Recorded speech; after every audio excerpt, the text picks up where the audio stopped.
In 3 weeks time, awa po ng Diyos, hindi na po ako umiihi ng dugo. Clear na po yung ihi ko at lubos ko pong pinagpapasalamat talaga sa Diyos, kay Lord, kay God na sinagot niya aking dalangin. Marami nga po nagtatanong, sino nag-introduce ng EtheraCare? Isa lang po ang sagot ko. Si Lord, dahil hiniling ko na pagalingin niya ako nang hindi na ako iinom ng gamot. Kaya matagal na po ako hindi umiinom ng gamot, nagbo-blow lang po ako regularly at pag-inom ng energized water. Hindi na po ako umiihi ng dugo. Clear na po yung ihi ko at lubos ko pong pinagpapasalamat talaga sa Diyos, kay Lord, kay God na sinagot niya aking dalangin. My name is Ernie Tayag. I'm from Davao City, originally from Bataan.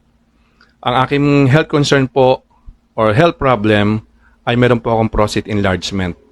Ang una pong nangyari sa akin at the age of 41, doon ko na lamang meron ng prostate enlargement kasi po bigla pong sumakit yung aking tiyan tsaka likod na yung pain po is mas gusto ko pang mamatay.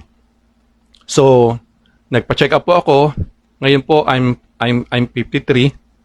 So dumating po ako sa point na umiihi na po ako ng dugo. Yung solid na dugo po.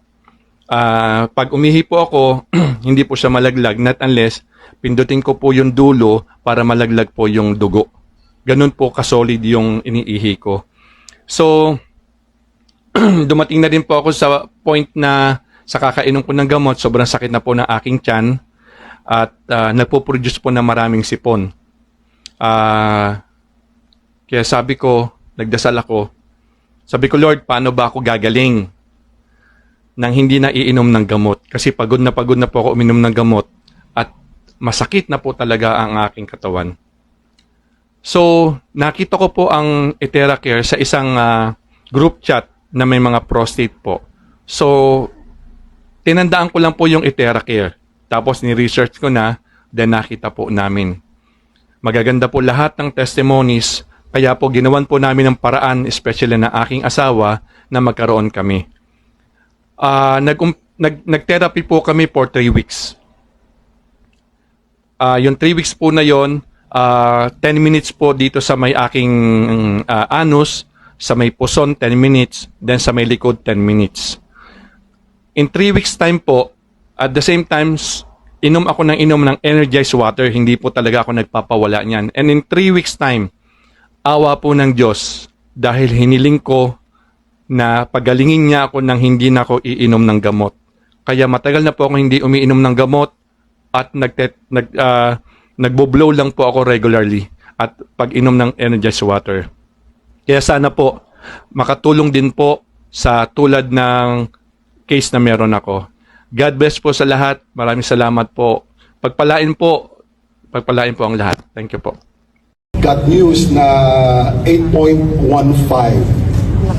from a normal of 4 to 8.15, and I had my check-up. Then my prostate was enlarged from a normal of 20 grams to 40.6 grams. Wow. Without telling anybody, I took one. I took it home, so I just kept my mouth shut. Then I used it. After 2 weeks, from 8.15 to 1.16. Wow!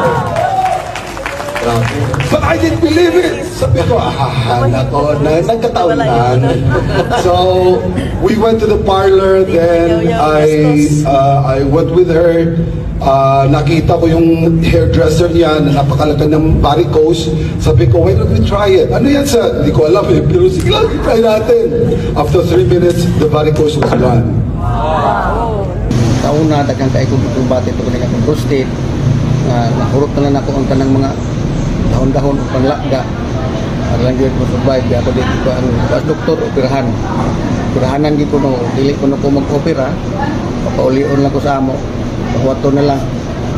Ako kumuhunong pangitag. Higayo, pangitag mga alternatibog yun. Kaya di ko mag-opera, di sa ko magpatao mag-kateter.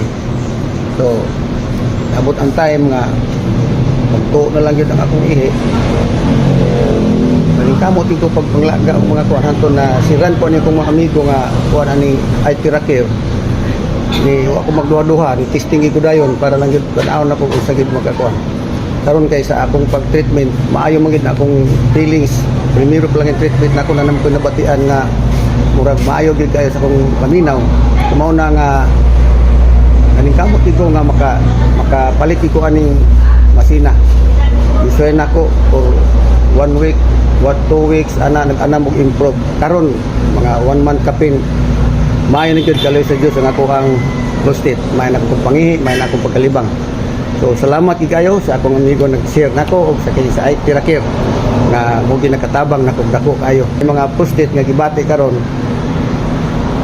palit gid mo aning masina kay maiki kay ni maiki dako kay nato katabang nato di lang kay sa ato di sa mga silingan kauna daghang kay kung bati to kini akong prostate nahurot na lang ako ang tanang mga dahon-dahon ug panglagda alang gyud mo survive ako di ko ang doktor operahanan gid ko no dili ko na ko mag-opera papaulion lang ko sa amo pakuwato na lang nga ko kumuhunong pangitag higayo pangitag mga alternatibo gyud kay di ko mag-opera di sa ko magpataw og catheter. So abot ang time nga magtuo na lang yun ang akong ihi. Maling kamot ito pag panglaga ang mga kuhan hanto na siran po niya kong mga amigo nga kuhan ani Tirakir ni ako magduha-duha ni testing ko dayon para lang yun tan-aw na ko kung sa gid magkakuan. Karon kay sa akong pag-treatment maayo man gid na akong feelings. Primero pa lang yung treatment nako na naman ko nabatian nga murag maayo gid kayo sa akong paminaw. Kumaw na nga kaning kamot dito nga makapalit ko aning masina. Isuy nako for 1 week, 2 weeks ana nag-ana mo improve. Karon mga 1 month kapin maayo na gyud kaloy sa Dios ang ako ang prostate. Maayo na akong pangihi, maayo na akong pagkalibang. So salamat gid kayo sa akong amigo nag-share nako og sa kini sa Tirakir nga mo ginakatabang nako dako kayo. Yung mga prostate nga gibati karon palit gid mo aning masina kay maiki kay ni maiki dako kay nato katabang nato di lang kay sa ato di sa mga silingan